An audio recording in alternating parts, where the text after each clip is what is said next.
तो बच्चों आज की वीडियो में हम लोग पढ़ेंगे माइटोकॉन्ड्रिया के बारे में। ठीक है, बहुत ही फेमस हमारा माइटोकॉन्ड्रिया, जिसको हम सब powerhouse of the cell के नाम से जानते हैं। तो क्यों बोलते हैं हम इसको powerhouse of the cell? देखिए, स्टार्टिंग से स्टार्ट करते हैं। सबसे पहले इसको ऑब्जर्व किसने किया? तो माइटोकॉन्ड्रिया को ऑब्जर्व किया कॉलिलर ने। किसने ऑब्जर्व किया?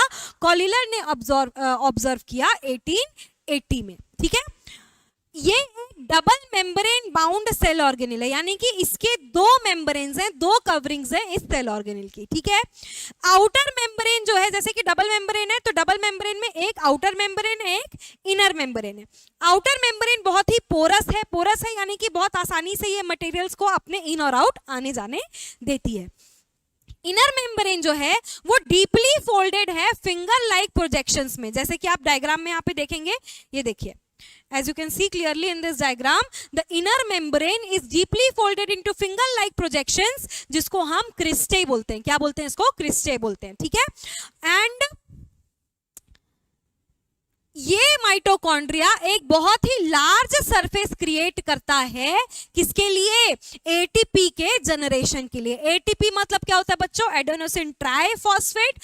फॉस्फेट का 3 बॉन्ड होता है, 3 स्ट्रॉन्ग बॉन्ड होते हैं। देखिए, फॉस्फेट का 3 स्ट्रॉन्ग बॉन्ड होता है इस एटीपी के अंदर, और जब एनर्जी की जरूरत होती है तो इस एटीपी मॉलिक्यूल को क्या किया जाता है? ब्रेक किया जाता है, जिससे कि ये तीनों फॉस्फेट के बॉन्ड टूटते हैं और भर भर के क्या निकलती है?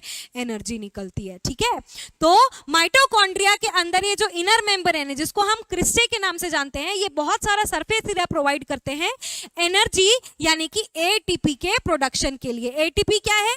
ATP is adenosine triphosphate, also known as energy storage molecule. जितनी भी एनर्जी हमारी बॉडी में है वो इसी के अंदर भरी रहती है। ठीक है, it creates a large surface area for ATP energy generating chemical reactions. ये सेल्फ रेप्लिकेटिंग होता है बच्चों, यानी कि ये डिवाइड होके एकदम एग्जैक्टली अपने जैसा माइटोकॉन्ड्रिया रेप्लिकेट कर लेता है। It divides and replicates itself. ठीक है, ये एनिमल सेल में लार्जेस्ट सेल ऑर्गेनिल माना जाता है।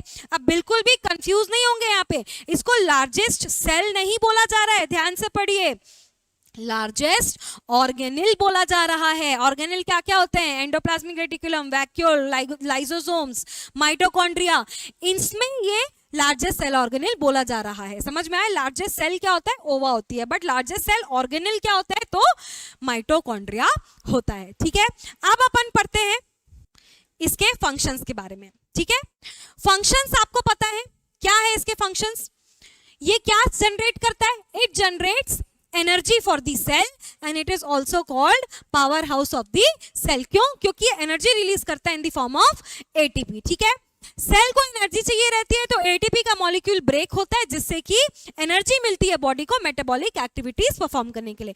मेटाबॉलिक एक्टिविटीज क्या होती हैं? ऐसी एक्टिविटीज जो हमारी body day to day basis पे करती है हमारे सर्वाइवल के लिए, उन सारी एक्टिविटीज को मिला के अपन मेटाबॉलिक एक्टिविटीज बोल सकते हैं। कोई एक एक्टिविटी का नाम मेटाबॉलिक एक्टिविटी होता है क्या? नो, सारी activities which our body performs for survival is called metabolic activities. और इसी के लिए एनर्जी कहां से मिलती है? माइटोकॉन्ड्रिया से मिलती है। ठीक है, mitochondria, very important point, pay attention. Mitochondria के पास उनका खुद का डीएनए होता है और उनके खुद के राइबोसोम्स होते हैं। तो अगर एग्जाम में आ गया कि कौन से सेल ऑर्गेनिल के पास उनका खुद का डीएनए और खुद का राइबोसोम होता है, तो हम बोलेंगे माइटोकॉन्ड्रिया के पास होता है।